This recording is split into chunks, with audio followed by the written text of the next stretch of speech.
बिस्मिल्लाहिर्रहमानिर्रहीम। अस्सलाम वालेकुम नाज़रीन, मैं हूं अली हादी और इस वक्त देख रहे हैं आप मेरा यूट्यूब और फेसबुक चैनल इन्फॉर्मेशन टीवी। नाज़रीन, 20 हलकों में ज़िमनी इलेक्शन हो रहे हैं और इन ज़िमनी इलेक्शन को जीतने के लिए मुस्लिम लीग नवाज़ को खासी मेहनत करनी पड़ रही है। फिर चाहे वो धांधली का मामला हो, चाहे ब्यूरोक्रेसी का मामला हो, चाहे पुलिस को इस्तेमाल करने का मामला हो या फिर ताकतवर इदारों को इस्तेमाल करने का मामला हो, मुस्लिम लीग नवाज़ हर मुमकिन कोशिश कर रही है कि वो ये इलेक्शन जीत जाए, अक्सरियत हासिल कर ले। अगर मुस्लिम लीग नवाज़ ये इलेक्शन हारती है तो इसको मुस्लिम लीग नवाज़ को 3 नुकसान होंगे। पहला नुकसान ये होगा कि हमजा शहबाज साहब की हुकूमत ख़त्म हो जाएगी। दूसरा नुकसान ये होगा कि अगर हमजा शहबाज साहब की हुकूमत ख़त्म होती है तो इन्हें अपनी वफाकी हुकूमत भी ख़त्म करनी पड़ेगी और इलेक्शंस की तरफ जाना होगा। तीसरा नुकसान ये होगा कि अगर इमरान खान साहब ये इलेक्शन जीत जाते हैं तो इमरान खान साहब का बयानिया जीत जाएगा और मुस्लिम लीग नवाज़ को अगले इंतखाबात में खासी मुश्किल होगी। नाज़रीन, इन 20 हलकों में से 3-4 को छोड़कर बाकी तमाम हलकों में पाकिस्तान तहरीक इंसाफ की वाज़ेह तौर पर अक्सरियत देखी जा रही है, तो लिहाजा मुस्लिम लीग नवाज़ हर मुमकिन कोशिश कर रही है कि वो ये इलेक्शन जीत जाए।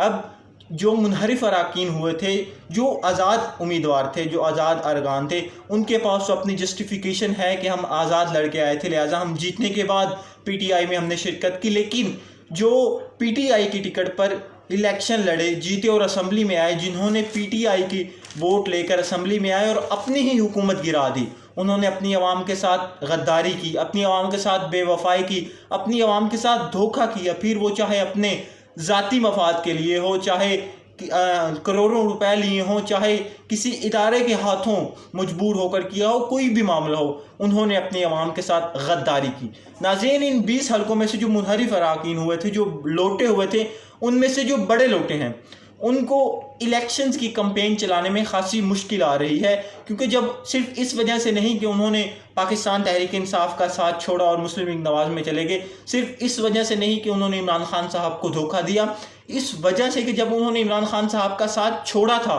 तो उनके सिर्फ 2 बयानिए थे। पहला बयानिया ये था कि महंगाई बहुत हो गई है, लिहाजा हम अपने हलकों में नहीं जा सकते। तो हमने देखा, नाज़रीन, मैं आपको एक और बात बताता चलूँ कि जब ये हुकूमत आई थी तो इनकी हुकूमत में जब आई थी तो इन्होंने पहला महंगाई के खिलाफ पहला लॉन्ग मार्च किया था। तो मरियम नवाज़ और बिलावल भुट्टो के ट्रक के सामने एक बड़ा सा बैनर था, उस पर लिखा हुआ था बड़ा सा करके, महंगाई मुकाओ मार्च। लेकिन नाज़रीन, मैं पहले दिन से कह रहा हूँ कि इनका ऐसा कोई मकसद नहीं है, ये लोग सिर्फ अपने फ़ायदे के लिए इक़्तिदार में आए हैं और ऐसा ही हुआ। इन्होंने हर चीज़ गरीब की वुसअत से बाहर कर दी, अदवाया तक महंगी कर दी। अब हमने जैसा कि देखा, बिजली महंगी कर दी, गैस महंगी कर दी, यानी तबाही मचा दी, माइशत को बर्बाद कर दिया, गरीब आवाम से एक टाइम का खाना उनके लिए मुश्किल कर दिया। नाजरीन, इन्होंने जो ये अब सुपर टैक्स लगाया है, कह रहे हैं जी कि हमने अमीरों पे लगाया है, तो नाज़रीन आप मुझे एक बात बताएं कि वो नून लीग के सहाफ़ी, हामी, तजियाकार, कि जब इमरान खान साहब कहते थे कि मेरी पॉलिसियों से कंपनियों ने 1000 अरब रुपया कमाया है, तो ये नून लीग के सहाफ़ी, हामी, तजियाकार कहते थे कि इमरान खान साहब झूठ बोल रहा है। तो लिहाजा इस इम्पोर्टेड हुकूमत की तरफ से जब ये सुपर टैक्स लगाया गया तो वही नून लीग के सहाफ़ी, हामी, तजियाकार कह रहे हैं कि इन्होंने अब जो 1000 अरब रुपया कमाया है तो लिहाजा पे बैक का टाइम है तो इन्हें टैक्स देना होगा। इसका मतलब कि इमरान खान साहब सही कह रहे थे। अब दूसरी बात ये कि जितने भी मालदार लोग होते हैं, मुनाफा कमाने वाले होते हैं, इनका एक मसला होता है कि जब इन पर ये टैक्स लगाए जाते हैं, ये जो अब इन्होंने सुपर टैक्स लगाया है तो ये आवाम पर ही पास करते हैं, लिहाजा इस सुपर टैक्स को भी हम गरीब आवाम की जेब से निकाला जाएगा। अब इन जो मुनहरिफ अराकीन हुए थे, इनको इलेक्शन की कैंपेन चलाने में खासी मुश्किल हो रही है।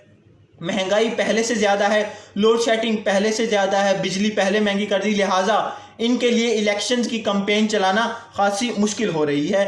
अब इनका एक बयानिया तो गलत हो गया कि महंगाई थी तो लिहाजा हमने इसीलिए इमरान खान साहब को छोड़ा। दूसरा बयानिया इनका ये था कि बुज़दार को हटाया जाए, उसकी गवर्नेंस ठीक नहीं है। तो नाज़रीन, हमने देखा जैसे ही हमजा शहबाज साहब ने आते जैसे दूध और शहद की नहरें बहा दी, वो सब आपके सामने हैं, तो लिहाजा इनका दूसरा बयानिया भी गलत हो गया। नाज़रीन, इन्होंने जो अब ये किसानों के साथ किया है वो अलग बात है, मार्केटों में जाते हैं, मार्केट्स रात 9 बजे बंद हो जाती हैं, वो अलग बात है। तो लिहाजा इनको इलेक्शन की कैंपेन चलाने में खासी मुश्किल हो रही है। तो अब जहाँ जाते हैं लोटों लोटों की आवाज़ें आती हैं। वस्सलाम।